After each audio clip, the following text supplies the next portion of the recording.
Imagine the following scene. It's the middle of the night. You're inside a camping tent in the middle of a dense forest. You're completely still, breathing slowly, vulnerable, unable to see anything, unable to hear anything but the wind. Outside, the forest is dark and alive. Now answer me honestly, do you think you're in danger right now?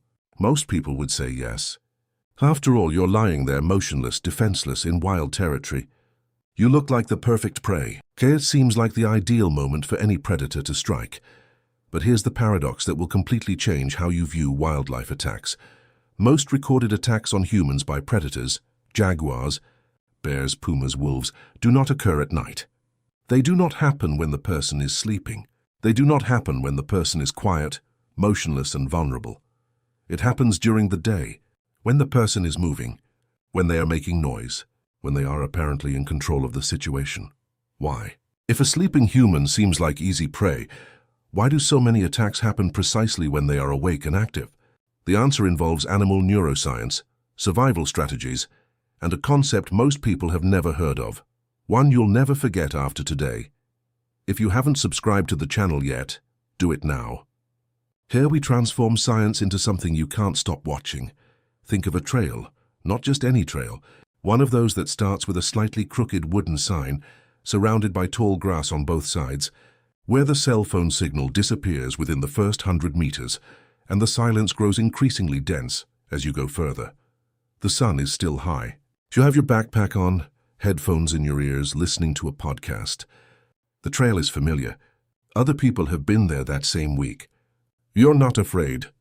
In your mind, you feel completely safe, and that's exactly where the problem lies. In September 2018, a runner named Erin Johnson was running her usual route on a trail in Colorado, USA.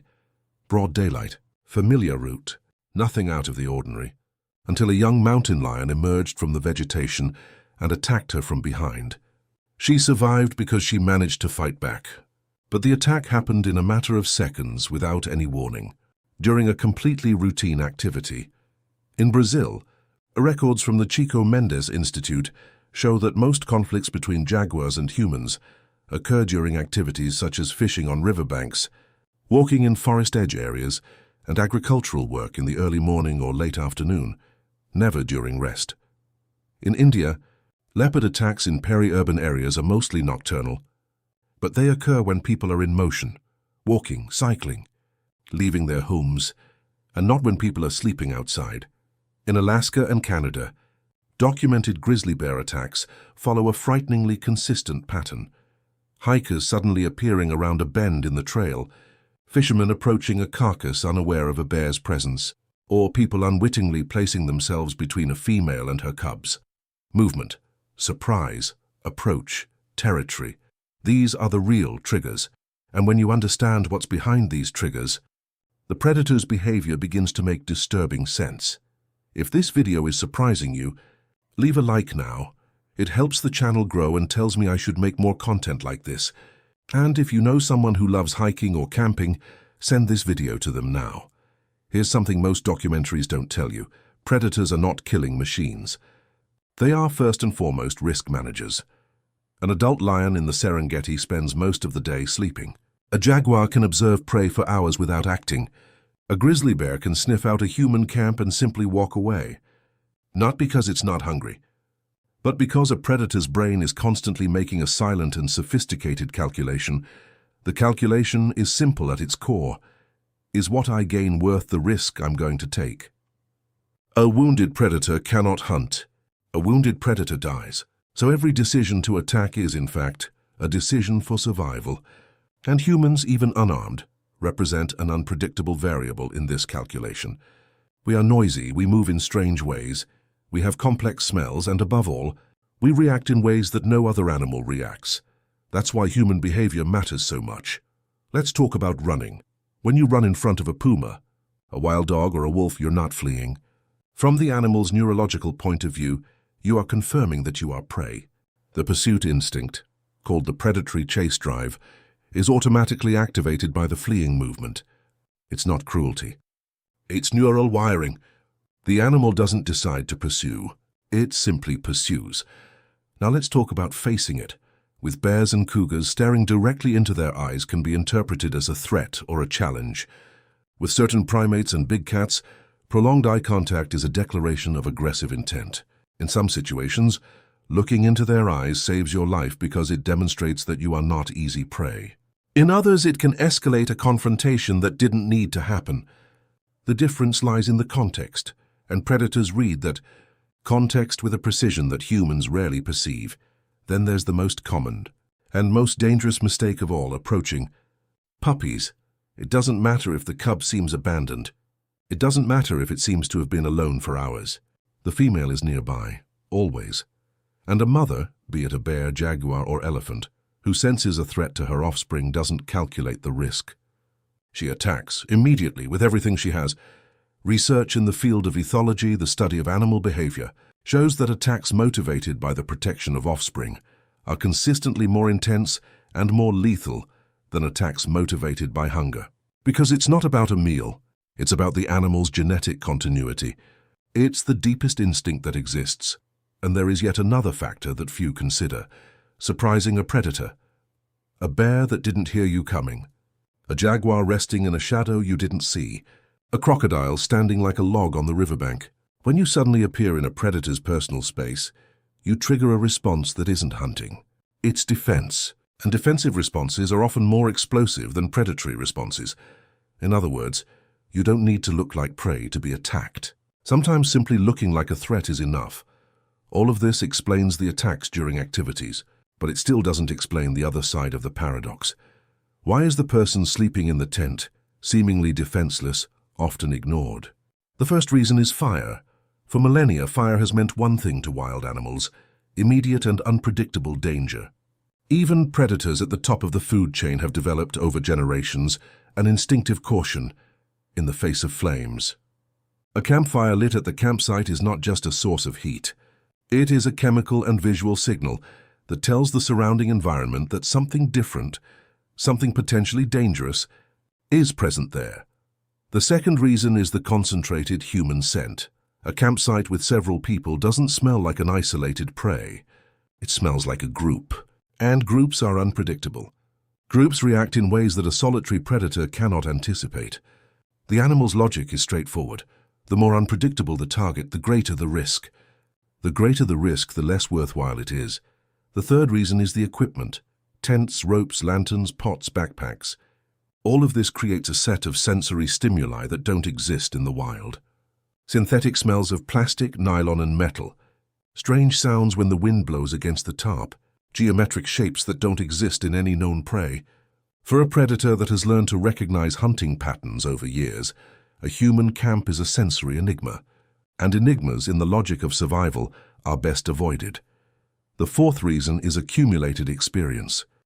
Predators that have had negative encounters with humans, those that have been shot with rubber bullets, chased away by farmers, or simply associated human presence with stressful situations, develop avoidance conditioning. They don't experience fear in the emotional sense we understand, but they have learned through experience that humans are rarely worth the cost. All of this together creates an invisible barrier around the campsite. It's not absolute protection, but it's real, it's measurable, and it explains why thousands of people camp in areas with confirmed predator presence every year without ever being attacked. But, and this but is crucial, there are exceptions. And these exceptions are just as important as the rule. The polar bear is the first of them. Unlike brown bears or black bears, polar bears evolved in an environment where humans simply did not exist as part of the landscape. There is no historical conditioning of avoidance. There is no collective memory of conflict with humans that has generated caution. In regions of the Canadian Arctic and Norway, records show that polar bears actively approach campsites at night, investigate tents, and in documented cases, attack sleeping people. For the polar bear, a motionless human inside a tent can simply be a hunting opportunity without a previously established risk category. The crocodile is the second exception, and perhaps the coldest of all, in the literal sense. Nile crocodiles and saltwater crocodiles are ambush predators by nature. They don't chase, they wait. And the waiting strategy doesn't distinguish between awake or sleeping prey. If you're near a riverbank, Sleeping in the open in crocodile territory, immobility isn't protection, it's facilitation. The crocodile doesn't assess behavior. It assesses position and accessibility. The third exception is leopards accustomed to the urban environment. In regions of India, particularly around Mumbai and parts of Gujarat state, leopards that have grown up in close proximity to human areas have progressively lost their natural caution towards people. These animals no longer associate humans with risk. They associate humans with opportunity. Cases recorded by the Wildlife Institute of India show leopards entering houses at night, crossing illuminated yards, and in extreme situations attacking people in their own homes. Familiarity in this case has eliminated the inhibiting factor. And then there are the man-eating tigers. The most documented case in history is that of Champawat, a tigress from Nepal and northern India, who in the early 20th century was responsible for over 400 human deaths over the years. Jim Corbett, the hunter and naturalist who eventually shot her, discovered that she had broken canines, likely from a previous gunshot, which prevented her from hunting her natural prey. Humans became the viable option, and humans sleeping, working in the fields, walking alone, all became equally valid targets. The pattern repeats itself in other historical cases of man-eating tigers and lions. There is almost always an injury, illness or disability that has altered the animal's risk equation. When normal hunting becomes impossible, the calculation changes. And when the calculation changes, the rules that protect sleeping humans cease to exist. These exceptions do not contradict the pattern. They confirm it, because in all these cases, what changed was precisely the central factor governing predatory behavior, risk assessment. And this is where we arrive at the revelation that changes everything. Throughout this video, the question was, why do predators attack awake humans and ignore sleeping ones? But this question contains a flaw in its premise. Predators don't choose the easiest prey. They choose the prey with the lowest perceived risk, and these two things are not the same thing.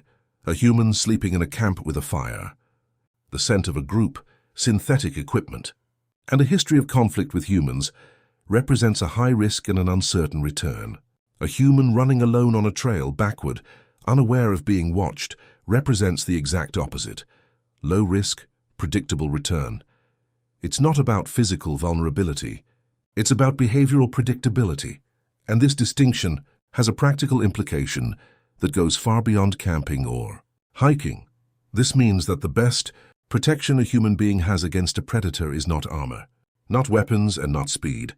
It's behavior. It's the ability to appear neither easy prey nor an unpredictable threat.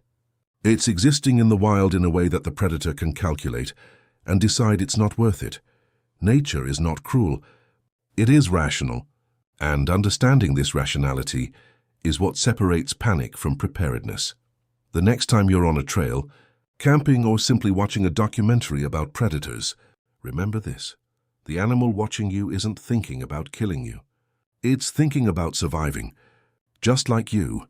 The difference is that he's much better at it than we imagine. If this video changed the way you see predators, leave a like now. It really helps the channel grow. And tell me in the comments, have you ever had an encounter with a wild animal? What was your reaction? I'd love to read your story below. And look, the video that's playing on the screen now will surprise you just as much as this one. Go watch it. Until next time.